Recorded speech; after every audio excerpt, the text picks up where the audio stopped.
The people who know how to refill themselves are the ones who never really fully run dry. I've watched that truth play out in my own life so many times, I had to stop and finally take it seriously. The times where I was the most consistent about returning to my rhythm, most devoted to the routine that grounds me and restores me, were the times where I had the most to give. To my career, to the people I love, and to my creative projects.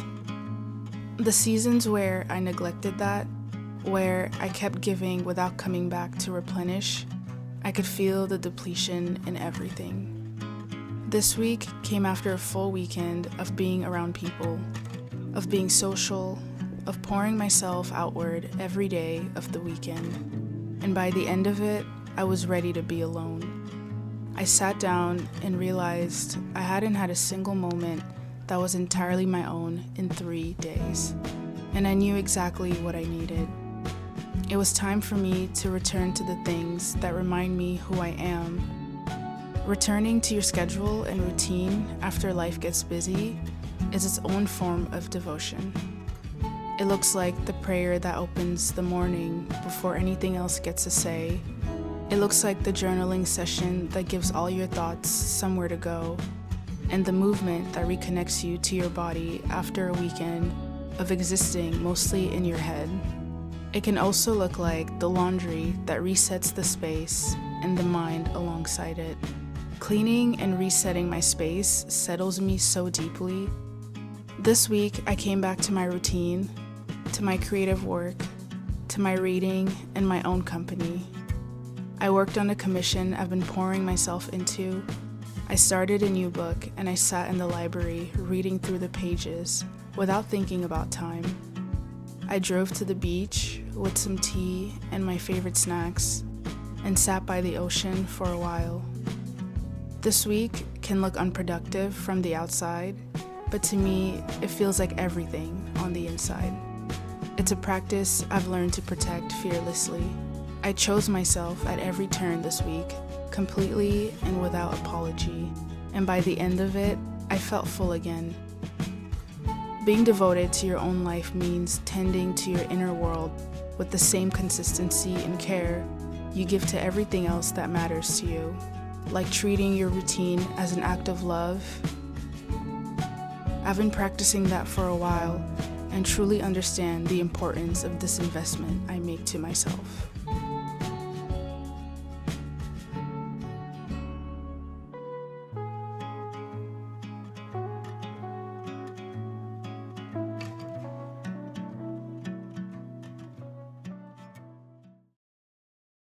I just finished my walk and I gravitated toward this bench.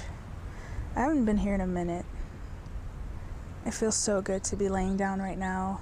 I wish I could transfer what I'm feeling right now into the screen so you all could feel the breeze, the sun, the white noise, and the birds. I am finally coming down from being super overwhelmed. It was a long weekend, and I genuinely thought I could get a lot of stuff done at the house and catch up on my creative projects, but I have had an outing or a birthday to go to since Thursday, every single night, and I'm exhausted. I'm exhausted and socially pooped, and this feels so good. This is how I like to recharge. I'm really grateful for the systems that I've built, the routine that I've built. I know exactly what I need to do to get myself back to 100%, especially after a weekend of socializing and being around family and friends. I love doing it, but I definitely need time to recharge and to get back to myself, and this is it.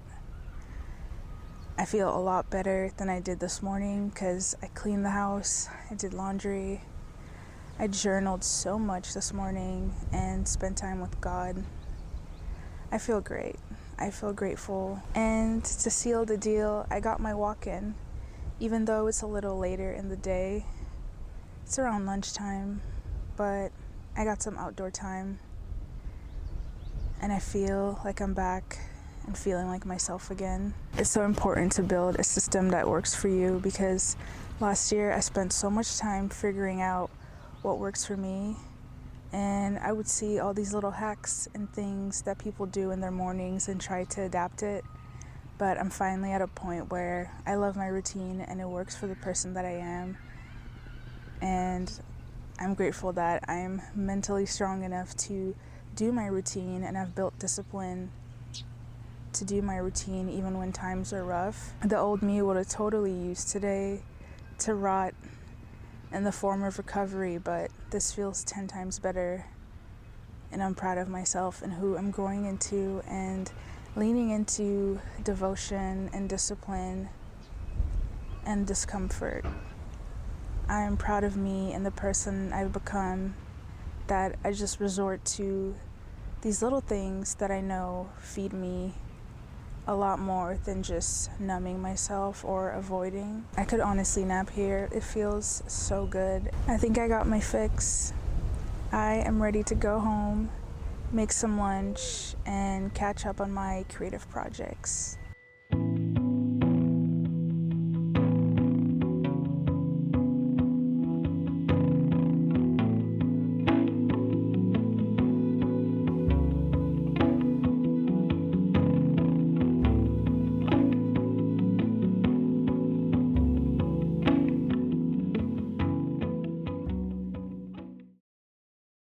I just got off my live and I had such a great time. I finished sewing on my painting, my self-portrait that I just made. I'll show you. This is the official finished self-portrait. I used some black yarn to sew around it, and I'm really happy with it. I definitely will add a layer on top to kind of just seal everything, and it feels good to have a self-portrait of myself now. There were a lot of feelings that went into this, and I'm just proud of it. It definitely happened at the right time, and I'm really happy about that, because last year it felt a little forced, and I was telling myself I really needed to update my self-portrait because I wanted to get back to doing these little portraits with the tears again, but for some reason sticking to doing them with the fro, even though it's just visual, for me it's more emotional, it just didn't feel right. So I am glad that I waited and I took my time, and I kind of lived in this body for a little bit before I created the self-portrait. I am definitely gonna sit with this for a little bit before adding it to my website. I will add it to my portfolio, but I don't even know if I'm gonna make prints of it yet. We'll see. If you are interested in a print of this portrait, let me know, because that will help me decide if I need to get them produced or not. But I spent the rest of my life working on the commission that I'm so excited to work on. I need to send the client some mocks and some ideas and kind of get started on what they want. It's really helpful because they sent me exactly the colors that they want for the painting, and I use Procreate. In Procreate you can create a color palette based off an image, so I just upload the image and it extracts all the colors in that photo, and I get to use it while I make the work. So I'm super excited. I will show you what I made so far. So first I sketch it using a pencil and kind of play around with shapes and what I think would be a good idea. They really want 3 separate canvases that come together as one. I did one for my sister in my Montreal vlog, if you're interested in seeing that one, and the client really loved it and wanted something similar, and that's what I'm working on now. I finished one version, which I'll show you.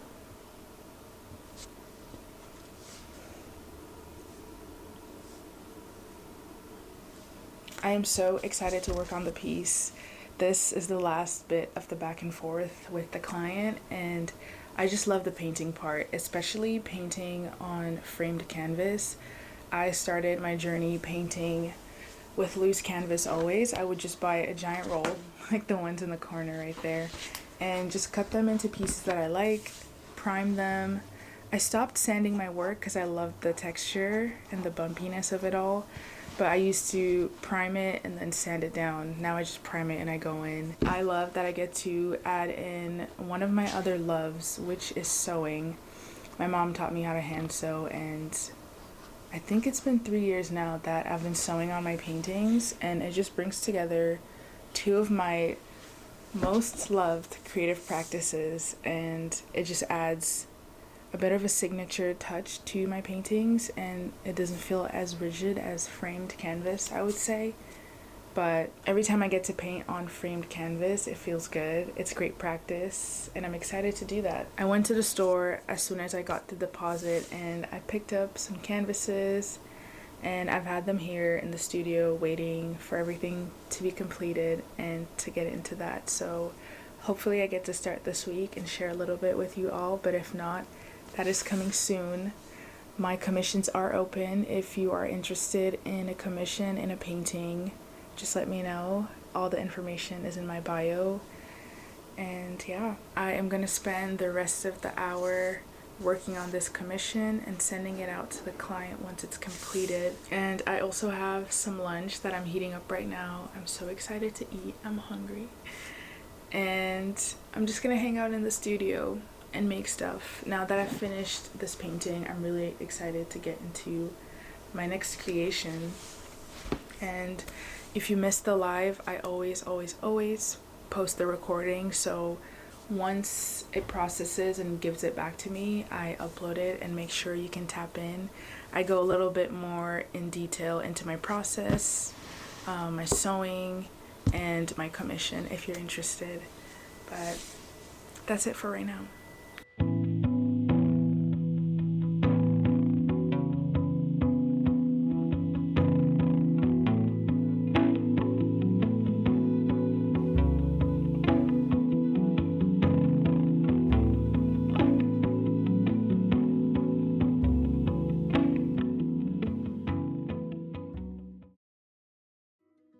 There is a neuroscience behind why a weekend of socializing can leave you feeling like you need 3 days to recover. And understanding it changed the way I relate to my own need for solitude. When you're in a social environment, your brain is doing an enormous amount of invisible work. It's reading faces, interpreting tone, managing how you're being perceived, anticipating responses, regulating your own emotions in real time, while also tracking everyone else's. This happens to everyone, but for people whose nervous systems are wired towards sensitivity, whether that's introversion or high sensitivity, that processing load is significantly heavier, and that means the recovery time is proportionally longer. Researchers call it social fatigue. It's a sociological response to overstimulation. The same way your muscles need recovery time after physical exertion, your nervous system also needs recovery time after social exertion. That depletion is so real and it's measurable. I think about this a lot because for a long time, I didn't have a language for what I was feeling. I just knew I needed to be home, alone, in silence, doing nothing that required any level of performance or presence for anyone else. Without understanding the science behind it, I would sometimes feel guilty about it, like I was being difficult or antisocial, or like there was something wrong with my capacity for connection. Learning that my nervous system was just doing what nervous systems do after sustained overstimulation was one of the most freeing things I've ever understood about myself.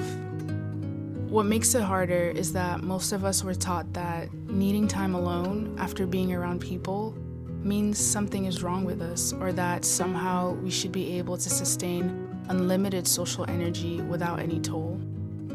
Sometimes we're even made to feel that the desire to come home and close that door and be in silence means we're antisocial, ungrateful, or selfish. And so instead of honoring ourselves in that recovery, we push through and then we wonder why we feel so depleted. The recovery, when you actually let yourself bask in it, looks like low stimulation, familiar routines, your own company, the absence of demands on your attention, and your presence.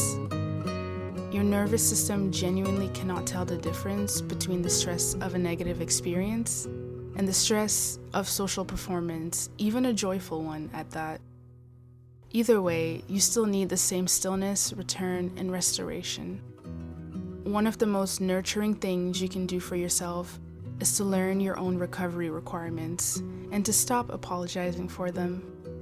Some people need an hour, some people need 3 days. Neither is wrong, but spending those 3 days feeling guilty about needing them instead of actually using them to refill is the only thing that makes it worse. I'm gonna pour myself a little bit more tea.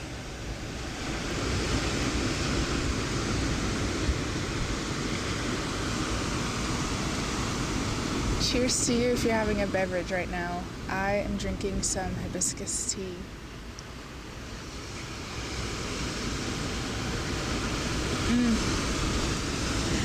Before I get into talking to you, I'm gonna let you in on my snacks for today.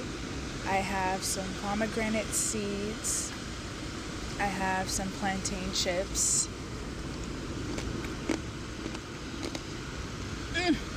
And then I have some dark chocolate with some almonds in it. This ensemble right here is making me so happy. The sun is lowering. It's close to sunset, and so it's coming out and shining, and it feels so good on my feet right now because I was beginning to freeze. It's been such a beautiful day. The library that I went to just now is the one that I mentioned in one of my previous videos when I had to use the restroom on my way to a rocky beach, and they were the only thing opened. I had it on my list for so long, and when I went to use the restroom, I fell in love with it immediately and wish I could stay. But I made it a goal to come back, and I did today, and it did not disappoint. I found myself a little corner and just read for an hour and a bit until the library closed. But I'm not ready to go home yet, so I decided since sunset is near, I'm just gonna come to the beach and hang out. There's just something about being across the ocean that makes writing so much easier for me. I feel that my thoughts flow, I'm not so in my head. I actually write not so badly. Not that I'm a writer or even amazing at writing, I just think my thoughts flow way easier. I feel a lot better than I did earlier this week. I really stuck to my routines. I made time for the things that matter to me, like outdoor time, reading, journaling, creating again, and getting back on schedule with my creative projects. It feels good. I feel back to neutral, and honestly, could go back to socializing again. I think I work well in cycles like that, where I socialize, then I come back to myself, and then I socialize again. I have friends who socialize and recharge by being around people, and I just don't function that way. I genuinely couldn't survive without alone time and time to process the things that I'm experiencing. My lover went on a trip and brought back this chocolate for me, and it's so good. I'm kind of sad that I can't get this where I live, but I'm gonna take my time and savor it and enjoy it. There are so many almonds in here. I want this to be the standard ratio. I've been thinking a lot about the end of the month. We are getting close to the last month of quarter 2, and this quarter definitely went way better than the first. But I think it's because I reassessed. I looked at quarter 1 and I made some changes, and I feel that the changes I made this time around work so much better for me. I've been making progress, and I haven't been feeling burnt out. I've been learning to trust myself. I've been learning to be more myself on camera. I was watching one of my older videos the other day, and then thinking about the one I just posted last week. And I could see the difference in how comfortable I am in front of the camera now versus how I used to be. And I just vividly remember putting the camera out, pressing play, and not knowing what to do with myself. I didn't know how to reframe the fact that eventually there would be actual people watching this video, and so I would kind of glitch and not know what to do with myself. When I'm comfortable and I'm in a mood or I have some caffeine, I definitely get a little extroverted, but on the norm, regularly, I'm usually quiet. I'm observing, I'm there, I'm listening. And so a lot of times when I would turn the camera on, I wouldn't really know what to say. I'm learning to let it go and love myself on camera the same way I love myself in real life. I have become so okay with being more introverted than most of the people around me. And I think one of the most romantic and special things to do with someone is to sit in silence. There is so much beauty and depth in that moment. I love doing that with people. If you could just sit in silence with me or just lay on the ground and not say anything with me, you're probably my type of person. It's my favorite thing to do. I love the spring and I love my schedule in spring because it's a lot more balanced. It has that ambivert vibe to it where you're outside but you're also still inside a little bit. When summer comes around, things just pick up and I find myself burnt out and overwhelmed a lot because I want to be everywhere at once, but I also know that I need time to recharge. So I know that going into June, I want to take the schedule that I built for Q2 and continue with it. I want to take my routines and my systems with me. I want to take the space that I've had with social media and the internet with me. I've been loving it so far. I'm now going into week 2 of no Pinterest, and it feels amazing. If you've been feeling that call, like you kind of want to see how much you can trust yourself without outside input, I definitely recommend deleting Pinterest, even if it's just for a week.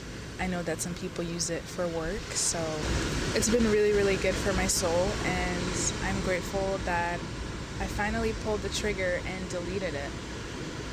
Who knows, I might be back at some point, but right now I'm loving the way that things are. Alright, I'm gonna end the video here and enjoy the rest of the sunset. Thank you so much for being here with me and for the support, and I'll see you in another video soon.